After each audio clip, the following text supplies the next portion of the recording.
لوگ یہ سوچ رہے ہوتے ہیں زکوٰۃ بچاؤں کیسے. استغفر اللہ. ہمیں تو یہ سوچنا چاہیے میں اور کیسے خرچ کروں. اچھا اگر یہ اس پہ زکوٰۃ دینی ضروری ہے، بہت ٹھیک ہے. اگر آپ صرف سوال پوچھ رہے ہیں for the sake of information کہ آپ کیلکولیٹ کیسے کریں تب تو ٹھیک ہے. لیکن لوگ اس لیے کہتے ہیں اچھا کیسے بچا لوں میں اپنی زکوٰۃ، کیسے بچا لوں میں اپنے زیوروں پہ زکوٰۃ کیسے بچا لوں.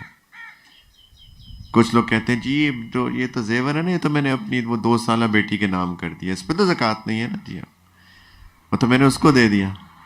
اور مثال کے طور پہ وہ 2 سالہ بیٹی جو ہے کل کو بالغ ہوتی ہے اور کہتی ہے کہ ماما میں تو بیچ رہی ہوں، آپ نے تو میرے نام کر دیا تھا نا، اب تو میرا ہو گیا. خبردار جو اس کو بیچا. اصل میں اس کی اپنا ہوتا ہے، اس سے ملکیت اس کی ہوتی ہے، بس دل کی تسلی کے لیے کہتے ہیں یہ تو میں نے بیٹی کے نام کر دیا تاکہ زکوٰۃ نہ دینی پڑے.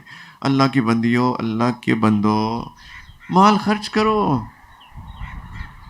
مال تو تمہارا وہ ہے جو تم نے خرچ کر دیا. ایک دفعہ نبی کریم علیہ السلام کے گھر میں کسی نے بکری بھیجی، بکری بھیجی جو بھی، انہوں نے اس کو ذبح کیا اور نبی کریم علیہ السلام گھر پہ نہیں تھے تو ذبح کر کے تو ان کو پتا تھا ان کو کندھے کا گوشت ہے نا نبی کریم علیہ السلام کو وہ پسند ہے، انہوں نے وہ ایک رکھ لیا، باقی سب ڈسٹریبیوٹ کر دیا. اچھا یہ اب سوچیے ان کے پاس روز روز گوشت نہیں کھاتے تھے، کبھی کبھی مہینوں بعد گوشت آتا تھا، لٹرلی مہینوں بعد آیا، فوراً سب ڈسٹریبیوٹ کر دیا، ایک ران بچا لی، مطلب شولڈر بچا لیا.